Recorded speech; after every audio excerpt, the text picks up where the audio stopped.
Sejam bem-vindos a mais um programa Mensagens de Luz. Nós estamos estudando o livro Palavras de Vida Eterna, que foi psicografado por Francisco Cândido Xavier pelo Espírito de Emmanuel. Eu sou Luiz Otávio, colaborador da Fraternidade Espírita Obreiros do Bem, e aproveitando aqui a estada do nosso querido Sérgio por mais um período aqui na nossa cidade, convidei ele para fazer mais um programa, como a gente já fez da outra vez, para aproveitar, para beber dos conhecimentos dele. Tudo certo, Sérgio? Tudo certo, Luiz, tudo certo, amigos que está em casa. Estamos juntos aprendendo, né, Luiz? Cada vez que a gente lê, não é a mesma coisa, você pode ler 10, 12 vezes, cada vez você tem um entendimento melhor da situação, né? E os primeiros a serem ensinados somos nós mesmos. Somos nós mesmos. E a lição de hoje me tocou profundamente. Quando eu li a frase solta aqui, né, É o capítulo 165. Isso, vamos falar nos domínios da ação. Aproveitando um trecho de uma carta que Paulo escreve a um amigo dele, né, ao Filemão, né, da cidade de Colossos. Tá? Se a gente lê assim, só essa frase, você não entende o contexto. Né? A frase é assim, olha: mas nada quis fazer sem o teu parecer, para que o teu benefício não fosse por obrigação, e sim por livre vontade. Então, como eu gosto de contar história, é bom a gente entender que contexto Paulo escreveu essa carta, né? É muito comum a gente ver carta de Paulo aos colossenses, que é os habitantes de Colossos, da cidade de Colossos, né? E quando Paulo escreve essa carta ao amigo dele, né, ao Filemão, né? O Filemão era uma pessoa de algumas posses, não era tão rico, mas tinha algumas posses, né? E ele abrigava na sua casa os cristãos para se reunir ali, porque não tinha um templo formado ainda, né? Era um dos companheiros, né, que abriam. Na época tinha só a Casa do Caminho, né? E os cristãos que não estavam ali próximos da Casa do Caminho não tinham onde se reunir. Isso, então Paulo foi abrindo novas estações, vamos colocar Amigos, assim, né? Amigos para as próprias casas deles, né? Exato, né?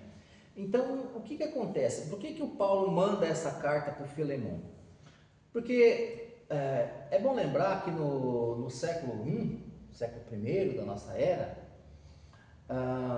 o Império Romano era comum, né, ter pessoas escravizadas. Tá? Ter pessoas escravizadas. E Filemão tinha um escravizado, de nome Onésimo. Tá? E o Onésimo se afastou de Filemão. Não se sabe por quê. E vou explicar como é que a pessoa tornava-se escravizado naquela época. Poderia ser tornar-se um escravizado porque a mãe já era.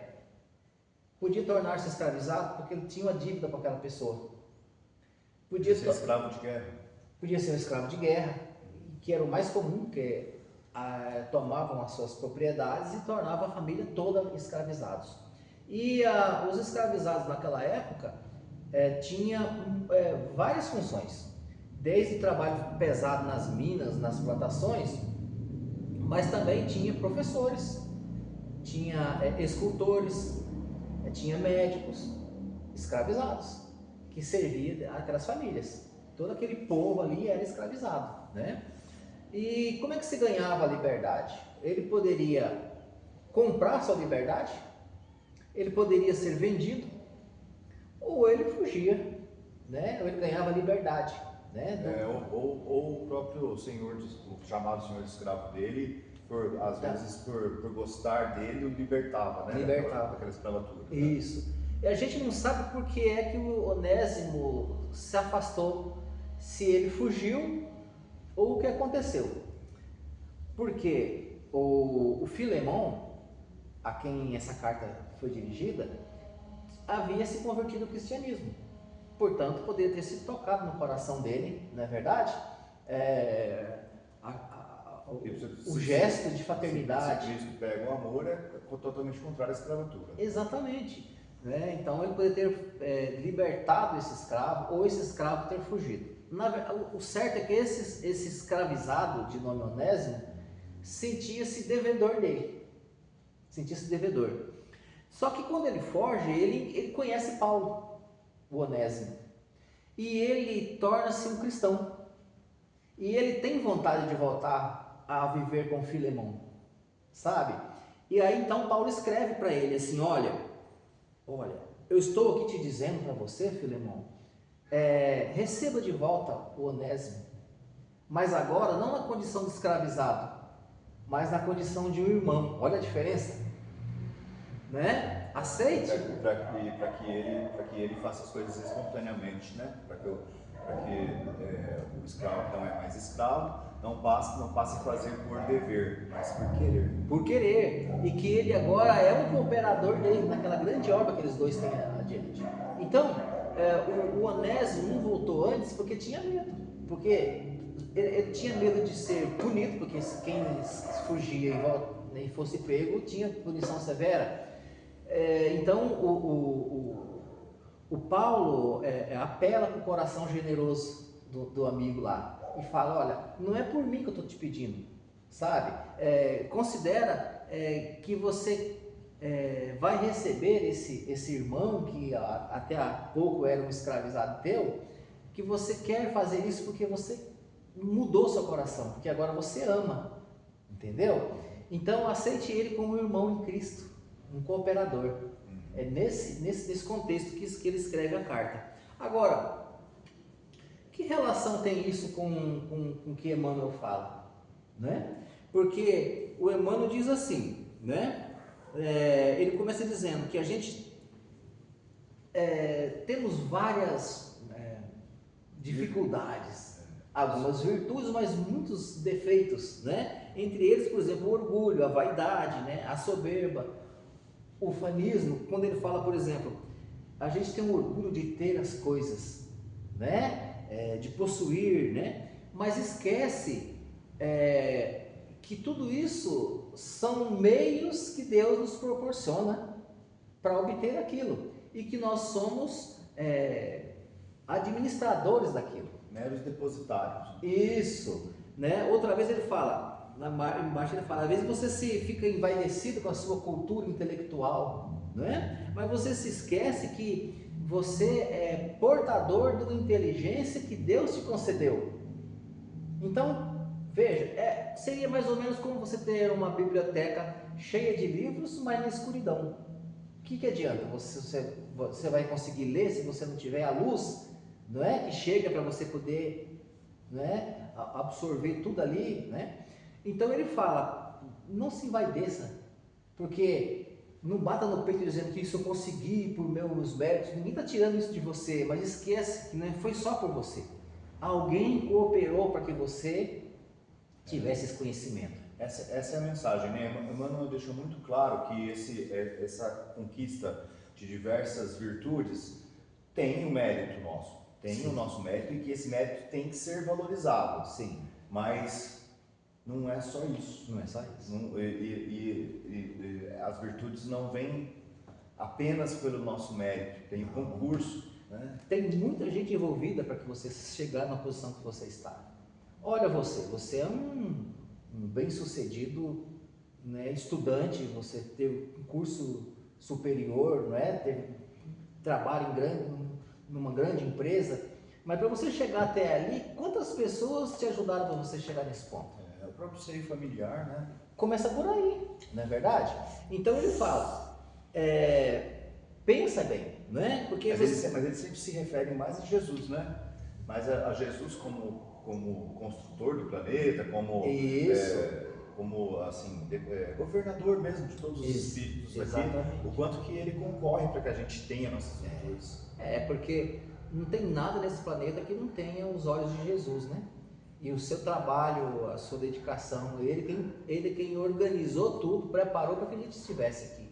Então é a ele que a gente deve agradecer, né? A mudança que houve no coração do Filemão, não é? E é isso que ele fala, né? Que Paulo vem dizer: olha, Filemão, a riqueza maior que você tem até aqui, não é? Tudo que você conquistou de poder, de saúde, de cultura, né?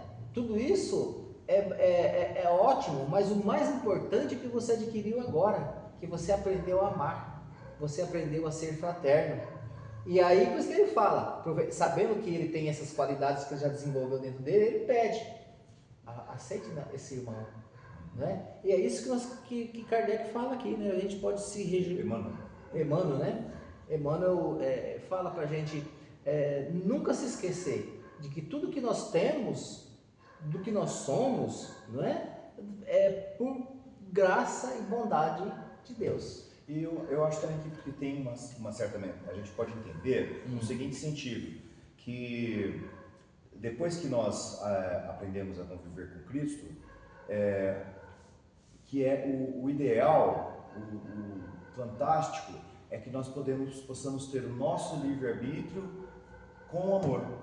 Exato. Com amor. Então a gente consegue adquirir as virtudes através da transformação, mas com o nosso mérito, seguindo o amor de Jesus.